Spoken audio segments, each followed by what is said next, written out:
Hello, welcome to my devotional.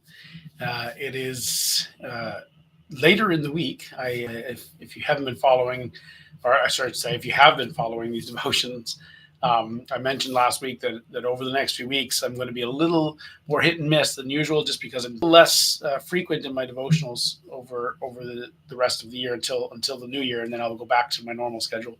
Anyways, that's why there hasn't been devotional this week. But we're going to do one today. We're working our way through Proverbs, one verse at a time. We're on verse 18 of chapter 7. So let's take a look at this and get a little bit of maybe a little idea out of this that could be useful to us. The story in chapter 7 is the story of a seduction. It's the story of a young man who goes out into the city at night to find a woman to seduce him, and the woman that goes out into the city at night to find the young man to seduce him. She's married to someone else. And so the whole story is about the father of this young man saying, or the father of a young man saying, look at that guy. Look at the mistake he's making. Don't make that mistake. And that's kind of the point of the story. So he's noticing this young man who's making this terrible mistake of going to have an affair with another man's wife and saying, don't do it. So have we been working through this, each verse, we come to verse 18. And that's in the section of the story where the woman is trying to seduce him.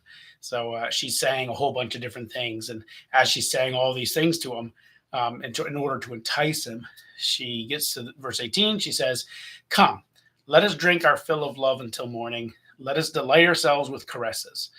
So now she's being, pretty aggressive. Like, she was saying, "I came to find you. I've been preparing my coach. I've got my bed is a nice place to be." And she's painting a picture, and then she kind of gets to the point here of, let's go do this thing. And so she's saying it's a little bit poetic, and often seduction is that way, isn't it?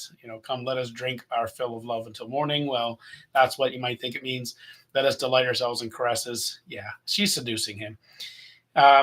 It's an interesting thing. So the thought I'd like to draw out of this particular verse, that the whole story has its point, but the thing I'd like to draw out of this verse is the idea that often when it comes to temptations or seductions or whatever, when it comes to somebody trying to lure you into something, there's always this tendency to tell of the fun, right? The part of it that's very appealing, to just highlight the appeal and not acknowledge at all the dangers, right? And that's a tactic. I guess you could say this: beware of the salesman. Salesmen, they never ever highlight the negative side. That's just not the way to sell something. You don't come and say, well, here, if you buy this car, it's got terrible gas mileage, the brakes don't always work properly, there's no room in it, it hasn't got a cup holder. You never sell a car if you did that. And that's the same with anything. When you're trying to sell something, or when you're trying to convince somebody of something, you want to convince them to your side, or to take some action, or to get involved in something. Generally, people don't go out saying all the reasons it's hard, all the reasons isn't that it's dangerous, or all the thing. They usually just say, think of the fun you'll have, think of how good it'll be, think of, they try and sell the good parts. And that's not necessarily all bad. It's just not fully honest. But it's understandable, at least in certain situations. But the story here is warning us of that tendency, and how if we're if we're not careful, then someone could use that method to lure us into very bad things. Now, this woman, for instance, she doesn't say to the young man, um, "Come, let us possibly get me pregnant and ruin our lives because I'm married to another man, and that will be really not good, and he's probably going to want vengeance, and the society as a whole is not going to really, in their time period, would not have accepted that scenario." And so she doesn't paint any of that picture. She just says, "Come tonight, we'll have fun till morning." And so that's the warning: is be careful when someone comes to you with this sort of short-term gains and how fun this is going to be, without painting at all the full picture. And it's an important thing.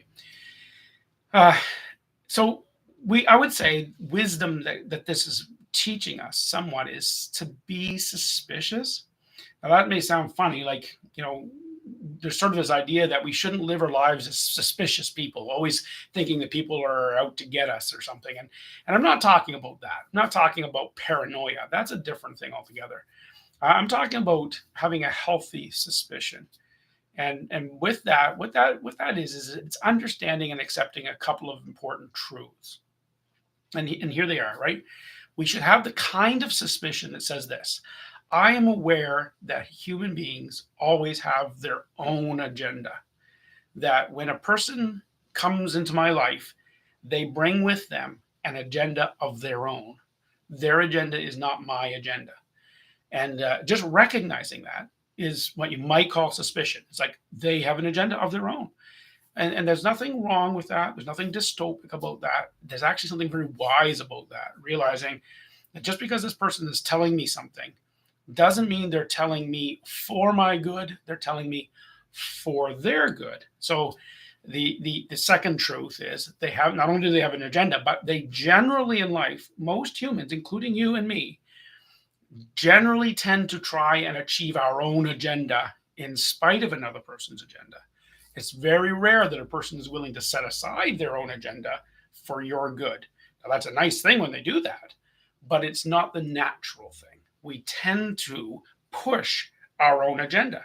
And so that can lead us into conversations that are assertive or maybe even pushy or aggressive, or it could lead us to maybe telling stories from a perspective that's not necessarily fully accurate because we're trying to make it sound good, or whatever the case is. We all have a tendency, all of us have a tendency to do this. You don't have to be a seductress, right? Any one of us can do this. But realizing that, knowing that when somebody is trying to tell me something, they're bringing their agenda and they're pushing their agenda. They're going to naturally want to put forward their own agenda. And then that means that the third truth is that they generally aren't very good at understanding your perspective. Now, there's some people that are amazing at this, but generally people aren't really very good at thinking about how to help you get to where you need to be or for your good. They tend to be blinded by their own agenda, and so they will just simply do this. Now, what goes really bad is that some people go so far in that story of knowingly and willingly subverting your agenda in order to achieve their own. And that's just a real truth too. There are people that will do that. And those people are much more common in the world than we might like to admit.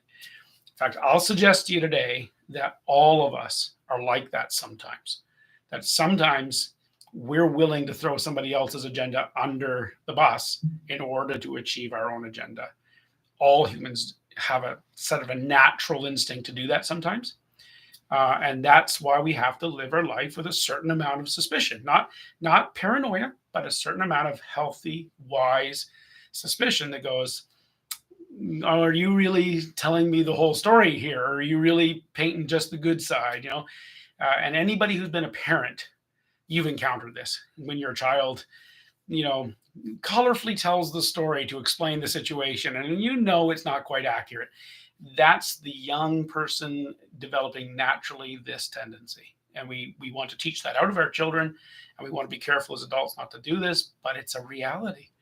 And so wisdom says, live your life being aware of this and cautious about this. Now, does that mean you can never let your guard down with a person, that you can never trust another human being? Of course not. You can trust other human beings, but only in a certain circumstance. And that is when your own standards are high enough. If you have a standard of life that says, here's my ethical standard, and that's high, and I will not break this ethical standard, then you can have a much more trust of others because you've got something governing your choices that's not just their convincing speech. You've got in this case, this young man should have said to her, I'm not married to you. I'm not gonna listen to you because I'm not married to you. My standard is higher, so I'm not gonna buy your product. That's what he should have done. But because he had a low standard, he was very open to the seduction, right? So that's one thing. And the other thing, of course, too, is when you realize that the other person has a very high standard, then you can trust people with high standards because they're going to be more likely to stay to the standard. So if she was the kind of person that says, I'm married, I'm not doing this, then she's not going to be, the things she say are less likely to be of this seductive nature. It's going to be more likely careful. So it's the standard that kind of governs it. When humans have high moral standards, trusting one another is way easier.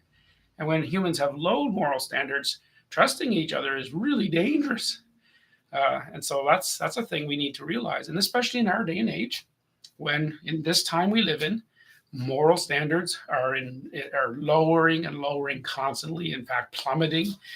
How are we going to trust one another? There's no standard we rise to. Well, then you got to really realize when a person talks to you, they've got their own thing they're trying to achieve, and they're not looking out for you. Everyone is a salesman, so let the buyer beware. That's the lesson from today. Hope it's useful to you. Next time we'll get together for verse 19, and until then, that probably won't be until next week, until probably maybe Tuesday of next week, perhaps. In the meantime, have a good weekend, and we'll see you then. God bless.